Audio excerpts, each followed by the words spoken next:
کرتے تھے. یہ طریقہ نبی کریم صلی اللہ علیہ وسلم کی سنت ہے. اس طریقے کو اگر ہم سلمان رشدی کے خلاف استعمال کرتے، تسلیمہ نسرین کے خلاف استعمال کرتے، وہ فتویٰ تو امام خمینی نے دے دیا. امام خمینی کے بعد میں کئی دوسرے ممالک کے مسلم قائدین نے بھی فتوے دیے کہ سلمان رشدی کو جو قتل کرے گا اس کے سر پر اتنا انعام، اتنا انعام. لیکن آپ ذرا غور کیجئے کہ سلمان رشدی کو لندن میں وہاں کی سرکار نے اس طریقے سے اپنی حفاظت میں لے لیا کہ آج تک اس کا ایک بال بھی انباکہ نہیں کر سکے. 57 مسلم ممالک نے سلمان رشدی کا کچھ بگاڑا، کئی سال سے کچھ بگاڑا ہے. تسلیمہ نسرین کا کچھ بگاڑا نہیں بگاڑا. ڈنمارک کے مصنوعات کا بھی ہم نے بائیکاٹ کیا. ڈنمارک کو کسی قسم کا کوئی نقصان آج تک پہنچا؟ کرنے کے کام کاج کیا ہے یہ کیجئے. نبی کریم صلی اللہ علیہ وسلم کی سنتیں کیا ہے اس کو زندہ کیجئے. بلکہ احتجاجات، ایجیٹیشن، ان کے مصنوعات کا بائیکاٹ کیا جائے. ذرا آپ غور کیجئے، آپ تو اتنے کمزور ہیں کہ اپنی دعوتوں میں، اپنے مکانات میں پیپسی اور کوکو کولا کا آپ بائیکاٹ نہیں کر سکتے. کرتے ہیں آپ؟ نہیں کرتے. چند دن یہ باتیں جذبات میں آ کر آپ کہہ دیں گے کہ ہم ڈنمارک کے سامان کا بائیکاٹ کریں گے. نہیں کر سکتے آپ، مجھے یقین ہے اس بات کا. پھر اس کے بعد میں ایک چیز پاکستان سے، ایران سے اٹھتی ہے کہ ہم کوکو کولا اور پیپسی کے بجائے ہم مکہ کولا کو آگے بڑھائیں گے. ہم اپنے پروڈکٹس کو مارکیٹ کے اندر ہم پیش کریں گے اور مسلم دنیا اپنے پروڈکٹس کے اوپر زندہ رہے گی، اپنے پروڈکٹس کو فروغ دے گی. کہاں پر ہے بتائیے آپ؟ اس طریقے کی باتیں کہنا، یہ تمام کی تمام باتیں بے بنیاد باتیں. مسلمان خود آپس میں ایک دوسرے سے ملے ہوئے نہیں ہیں. یہ تمام کی تمام باتیں بے بنیاد ہیں. ہاں کرنا چاہیے، ہمیں اپنے پروڈکٹس تیار کرنے چاہیے، اپنے پروڈکٹس پر ہمیں یعنی انہی پر ہمیں انحصار کرنا چاہیے. لیکن ہم نہیں کرتے. بس زبانی دعوے، احتجاجات، جذبات میں آنا، ایجیٹیشن کرنا وغیرہ وغیرہ، انہی چیزوں پر ہم زندہ ہیں. اور جو غصہ ہمارے دل کے اندر ہے، ہم اپنی کمزوری کا اظہار اپنے اپنے ممالک میں، اپنی اپنی سوسائٹی کے اندر، اپنے اپنے مساجد، اپنے اپنے دائرے کے اندر اپنے غصے کا اظہار کر کے اپنے دل کو ٹھنڈا کرنا چاہتے. یہ تو منافقت ہے. جو دعوے آپ کرتے ہیں کہ فرانس میں ہم فرانس کے مائکرون کو ہم قتل کر دیں گے، کر دیجئے. پھر آپ کے پاس اتنی طاقت ہے تو ہم ایٹم بم مار دیں گے، اس کو ختم کر دیں گے، اس کو ختم کر دیں گے، کر دیجئے اگر آپ کے پاس طاقت ہے. یہ تمام کی تمام باتیں جو ہیں یہ کمزوری کی علامات ہیں. آپ کو ہمیشہ اکسایا جاتا ہے، آپ کو ہمیشہ اس طریقے کے واقعات کے ذریعے بھڑکایا جاتا ہے. آپ بھڑک جاتے ہیں، آپ جذبات میں آ جاتے ہیں، اور آپ کی کچھ حرکتوں کی وجہ سے اسلام دن بدن بدنام ہوتا چلا جاتا. جو اسلام تیزی کے ساتھ ویسٹ کے اندر پھیل رہا تھا، یہی اسلام ہماری انہی کمزوریوں کی وجہ سے ویسٹ کے اندر پھیلنے سے رکتا چلا جاتا ہے. ان کمزوریوں پر ہم قابو پائیں. دیکھیے کہ نبی کریم صلی اللہ علیہ وسلم نے حسان بن ثابت کو دعوت دی اور اشعار کے ذریعے یہ کہا کہ جو کچھ میری شان میں گستاخیاں کی جاتی ہے، حسان تم اس کا رد کرتے چلے جاؤ. یہ طریقہ بھی تو اختیار کیا جا سکتا ہے، لیکن یہ طریقے ہم اختیار کرنا نہیں چاہتے. ہم ہمیشہ جذبات میں آنا چاہتے ہیں. ہم اپنے جذبات کو قابو میں رکھتے نہیں ہیں. اس کے نقصانات ہم آج بھی اٹھا رہے ہیں اور کل بھی اس کے نقصانات اٹھائیں گے. اور یقین مانیے کہ وقتیہ طور پر ہم نے فرانس کو اس کی مصنوعات کا بائیکاٹ کر کے نقصان پہنچایا ہے. ان کے یہاں پر منصوبہ بندی ہے. آپ نے جو نقصان پہنچایا وہ اور اسلامی ممالک کے علاوہ دوسرے ممالک کو اپنی تجارت کی جگہوں پر منتقل کر لیں گے اور اپنی تجارت کو دوسرے ممالک کے اندر یہ بڑھا لیں گے. اور آپ کے ممالک میں یہ جتنے % سامان بھیجتے ہیں اس سے زیادہ سامان ان کے یہاں پر روانہ کریں گے. اور اس طریقے سے یہ اپنی تجارت کو باقی رکھیں گے، یہ زندہ رکھیں گے. اور اس طریقے کی حرکتیں، میں یہ بات کہوں گا بنا کسی جھجک کے کہ اس طریقے کی حرکتیں نہیں رک سکتی ہیں جب تک کہ ہم نبی کریم صلی اللہ علیہ وسلم کی سنت، آپ کے نمونے کو اختیار نہیں کریں گے. نبی کریم صلی اللہ علیہ وسلم کا طریقہ کیا ہے؟ دیکھیے، سہیل بن عمرو کے بارے میں آپ جانتے ہیں، مکہ میں رات اور دن یہ ایک بہت بڑا خطیب اور شاعر تھا. نبی کریم صلی اللہ علیہ وسلم کی شان میں گستاخیوں پر گستاخیاں کیا کرتا تھا. جنگ احد ہوئی، قید ہو گیا، اور ایک قیدی کی حیثیت سے نبی کریم صلی اللہ علیہ وسلم کی خدمت میں لا کر پیش کر دیا گیا. حضرت عمر نے سہیل بن عمرو کو دیکھا، اللہ کے نبی سے کہا کہ اللہ کے نبی مجھے اجازت دیجئے کہ اس کے سامنے کے 2 دانت توڑ دوں. یہ جب کبھی آپ کی ہجو کرنے لگے، آپ کی شان میں گستاخی کرنے لگے، تو اس کی زبان اس کے دانتوں میں آ جائے اور یہ گستاخی نہ کر سکے. اب آپ ذرا غور کیجئے کہ جائز تھی بات اگر دیکھا جائے. لیکن نبی کریم صلی اللہ علیہ وسلم نے فرمایا کہ عمر، میں تمہیں اس بات کی اجازت ہرگز نہیں دے سکتا. اللہ نے مجھے مصلح کرنے والا بنا کر اس دنیا میں نہیں بھیجا، اللہ نے مجھے رحمت کرنے والا بنا کر اس دنیا میں بھیجا ہے، لہٰذا میں یہ کام ہرگز نہیں کر سکتا. یہ کہہ کر اللہ کے نبی نے کہا سہیل بن عمرو کو آزاد کر دیا جائے.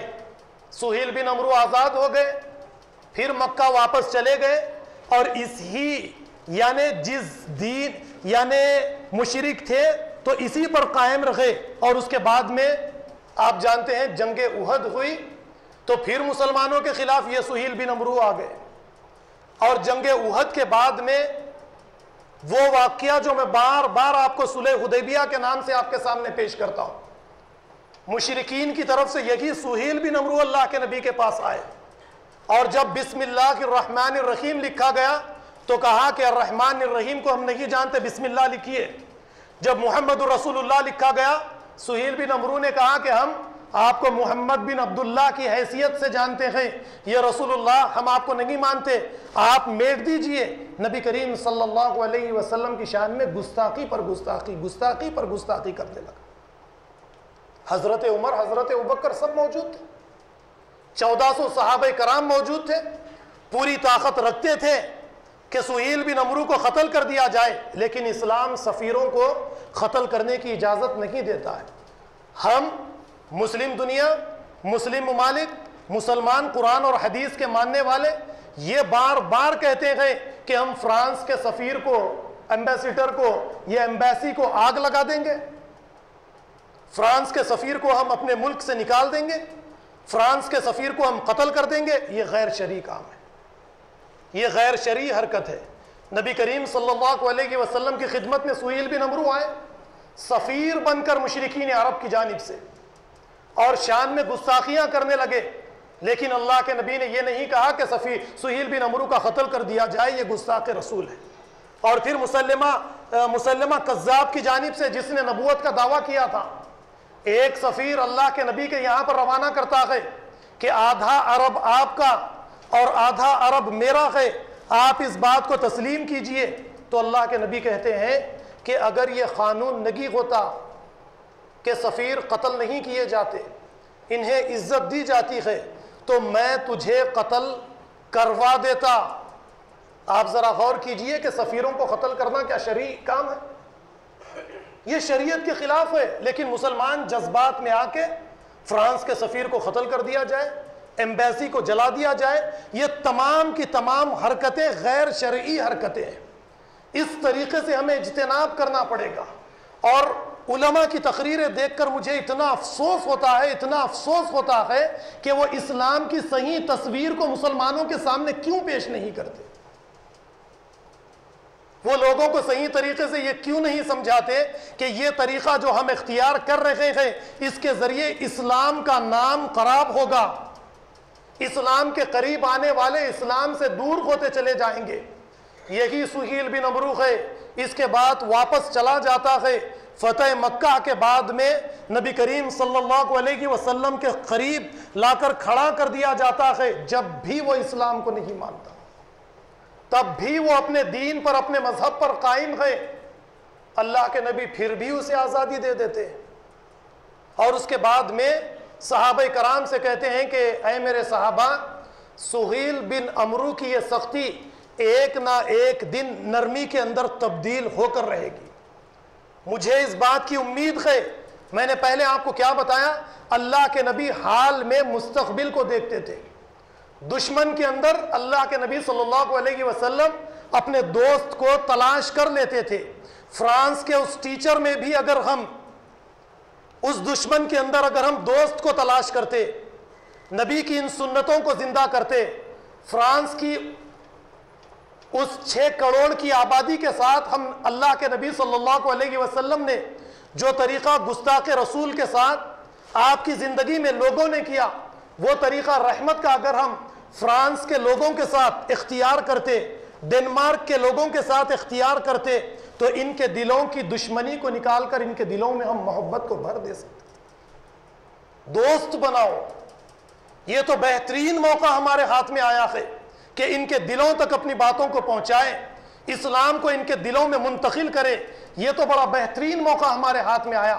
اللہ کے نبی صلی اللہ علیہ وسلم نے صحابہ سے فرمایا، آج مذمت کے جس مقام پر تم سہیل بن عمرو کو دیکھ رہے ہو، اور ایک دن آئے گا کہ تم سہیل بن عمرو کو اسلام کی مدافعت کے مقام پر دیکھو گے۔ اس کے بعد میں جنگ حوازن کا واقعہ ہوا۔ اللہ کے نبی صلی اللہ علیہ وسلم نے سہیل بن عمرو کو دیکھا کہ آپ کے حالات بڑے خراب ہو گئے۔ صحابہ سے کہا کہ 100 اونٹ لے جا کر یہ گستاخ رسول کو دے کر آؤ۔ کس کی طرف اونٹ روانہ کیے جا رہے ہیں؟ گستاخ رسول کی جانب اونٹ روانہ کیے جا رہے ہیں، 100 اونٹ۔ جیسے ہی اس کو یہ 100 اونٹوں کا تحفہ ملا، دل اس کا اللہ کے نبی صلی اللہ علیہ وسلم کے لیے پگھل جاتا ہے۔ اللہ کے نبی صلی اللہ علیہ وسلم کی خدمت میں آ کر اسلام لاتا ہے، اور اس کے بعد نبی کریم صلی اللہ علیہ وسلم جب اس دنیا سے گئے، اور مکہ کے اندر آپ جانتے ہیں کہ ارتداد کا ایک مسئلہ پیش آیا۔ کئی قبائل نے یہ کہہ دیا کہ محمد صلی اللہ علیہ وسلم اس دنیا سے چلے گئے، اب ہمیں آپ کے دین، آپ کے لائق ہوئے نظام کی کوئی ضرورت نہیں ہے، ہم اپنے پچھلے دین پر واپس چلے جائیں گے۔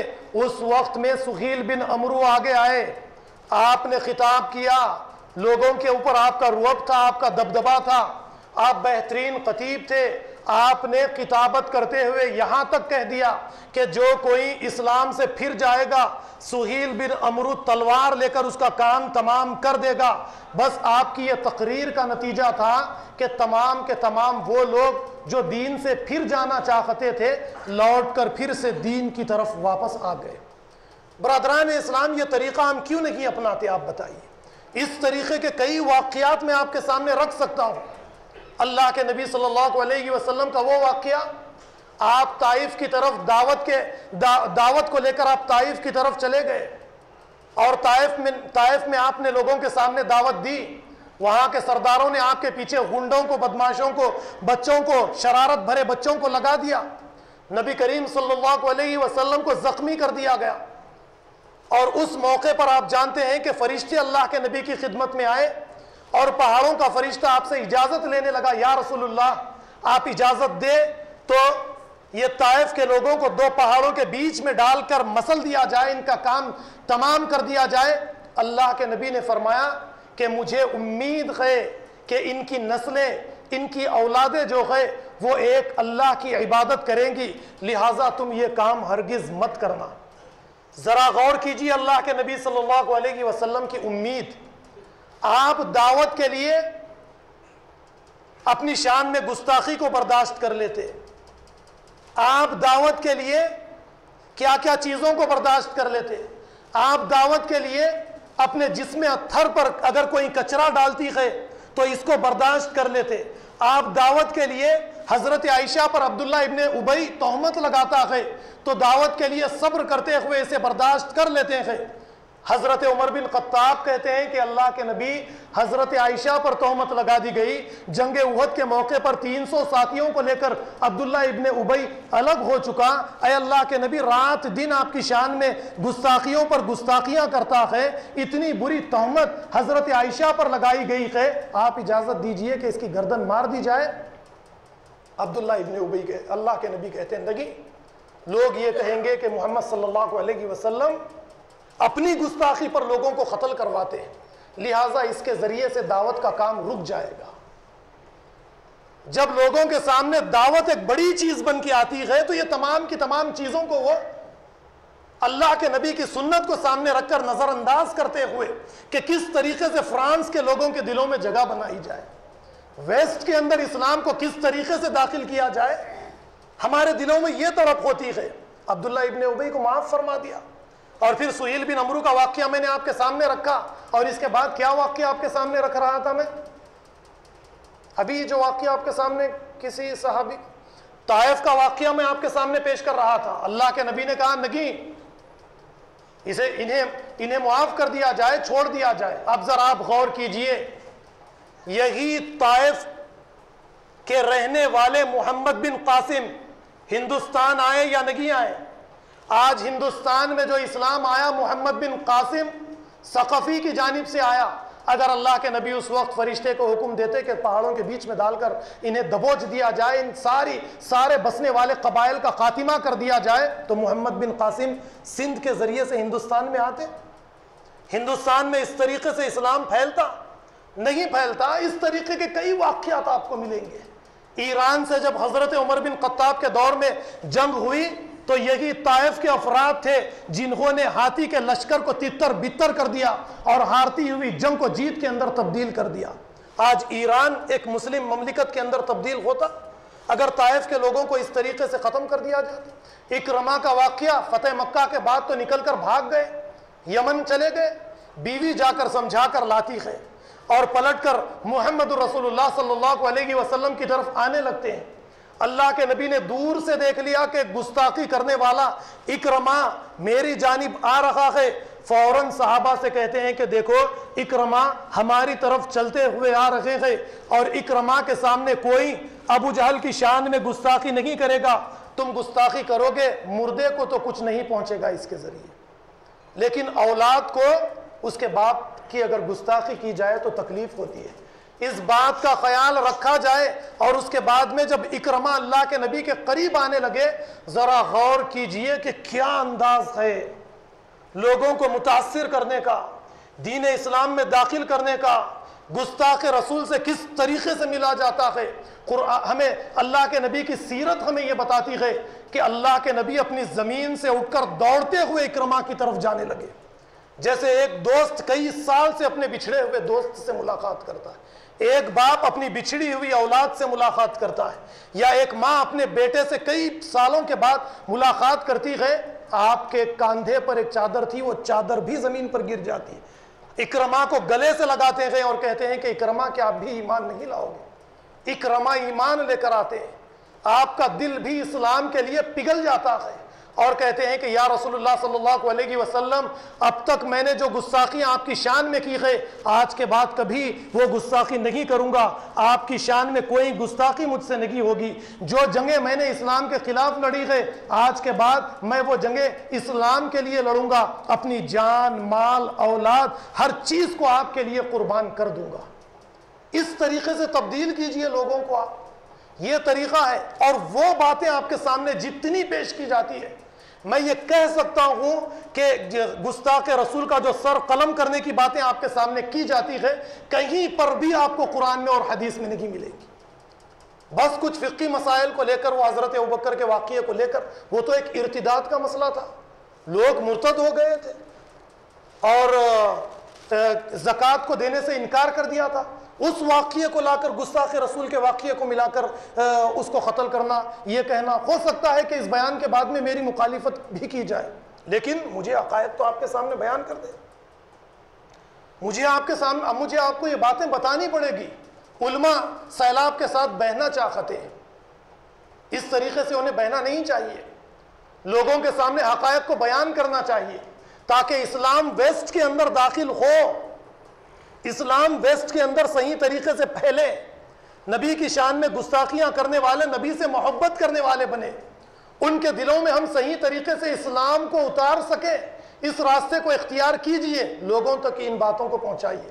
میں جانتا ہوں آپ اگر ان باتوں کو لوگوں تک پہنچانا چاہتے ہیں تو آپ میری اس ویڈیو کے ذریعے بھی پہنچا سکتے ہیں، لیکن میں جانتا ہوں کہ میرے ویڈیوز دیکھے نہیں جاتے، 50 40 30 آدمی میرے ویڈیوز کو دیکھتے ہیں، وہ لوگوں تک آپ نہیں دیکھتے، مت دیکھیے، لیکن اوروں تک ان باتوں کو آپ شیئر تو کر سکتے ہیں۔ اللہ کے نبی صلی اللہ علیہ وسلم کی وہ حدیث کہ اللہ کے نبی نے فرمایا بلغوا انی ولو آیا، تمہارے پاس دین کی ایک بھی بات ہو تو اسے اوروں تک پہنچاؤ، کیونکہ میں نے سنا ہے کہ اللہ کے یہ اس مسئلے کے بعد میں کسی بھی عالم نے سوائے ایک جاوید احمد غامدی کے، ایک دوسرے پاکستان کے عالم ہیں، ان کے کسی بھی ہمارے سلفی علماء نے بھی اس طریقے سے کھول کر ان حقائق کو بیان نہیں کیا ہے۔ تو کیا صرف ایک دو علماء کی یہ ذمہ داری ہے کہ لوگوں کو سمجھائے؟ ساری دنیا کے مسلم ممالک کے علماء کی یہ ذمہ داری تھی کہ اس مسئلے کو کھول کر لوگوں کے سامنے بیان کرتے۔ تو میری آپ سے یہ ریکویسٹ ہے، میری آپ سے یہ گزارش ہے کہ اس بیان کو آپ کل تک یہ اپلوڈ ہو جائے گا، آپ اسے زیادہ سے زیادہ شیئر کریں۔ آپ مت دیکھیں، میں جانتا ہوں آپ مت دیکھیں، آپ نے اس بیان کو سن لیا، اس پر عمل کرنے کی کوشش کیجیے، اور ہو سکتا ہے کہ اگر مجھ سے کوئی غلطی ہو جائے، آپ کو اختلاف کرنے کا پورا حق ہے، اسلام آپ کو اختلاف کرنے کا حق دیتا ہے، لیکن آپ اختلاف کو اپنے دل کے اندر رکھ کر مجھ سے نفرت مت کیجیے، میرے سامنے آ کر بیٹھیے، مجھ سے بات کیجیے دلائل کے ذریعے۔ اگر آپ کے پاس کچھ دلائل ہیں قوی صحیح سند کے ساتھ، آپ کے پاس دلائل ہے، میں اپنی غلطی سے رجوع کرنے کے لیے تیار ہوں، میں اپنی غلطی سے رجوع کروں گا۔ ایسا نہیں کہ میں نے جو باتیں کہی اس پر میں اڑ جاؤں گا، ایسا ہرگز میں نہیں کروں گا۔ اگر میں غلطی پر ہوں تو میں اپنی غلطی کو سدھارنے کے لیے تیار ہوں، لیکن دل میں باتوں کو رکھ لینا یا اس طریقے سے ایک خطیب کے لیے اپنے دل میں نفرت کے جذبات پیدا کر لینا، جو باتیں میں نے محسوس کی، جادو، اس کا علاج، سیزوفرینیا، جادو یا بیماری، اس پر میں نے بیان دیا۔ اس کے بعد میں 2-3 اشخاص کو میں نے مسجد سے دور ہوتے ہوئے دیکھا، میں نے حقائق آپ کے سامنے پیش کیے کہ یہ سیزوفرینیا ایک بیماری ہے، اور اس بیماری کا علاج اگر ہم ڈاکٹروں کے یہاں پر جائیں گے تو لاکھوں روپیے جو آپ کے خرچ ہو رہے ہیں ختم ہو جائیں گے۔ میں نے یہ تک کہا کہ آپ پڑھانا چاہتے ہیں تو پڑھائیے، ڈاکٹر کا علاج بھی آپ کروائیے، تاکہ آپ کو آئیڈیا تو ملے، تجربات تو آپ کو حاصل ہو کہ کیا صحیح ہے کیا غلط ہے۔ لیکن 3-4 لوگوں کو میں نے دیکھا کہ وہ مسجد کا انہوں نے راستہ ہی بند کر دیا، جبکہ وہ ہماری مسجد کے 15 سال کے مصلی ہماری مسجد میں نماز پڑھتے تھے۔ تو ایسا نہیں ہونا چاہیے، آپ اپنے دلوں میں مت رکھیں، آپ مطالعہ کیجیے، اپنی طرف سے آپ تحقیق کا ایک دروازہ اپنے لیے کھول دیجیے، آپ کے سامنے حقائق آئیں گے۔ میری باتیں اگر آپ کو کچھ غلط لگتی ہیں تو میں آپ سے میں معافی چاہتا ہوں۔ میں اپنی باتوں کو یہیں پر ختم کرتے ہوئے اللہ رب العالمین سے دعا کرتا ہوں کہ جو کچھ بھی کہا گیا ہے اللہ تعالیٰ اسے ہمیں سمجھنے والا، دوسروں کو سمجھانے والا بنائے۔ وآخر الدعوانا ان الحمد للہ رب العالمین۔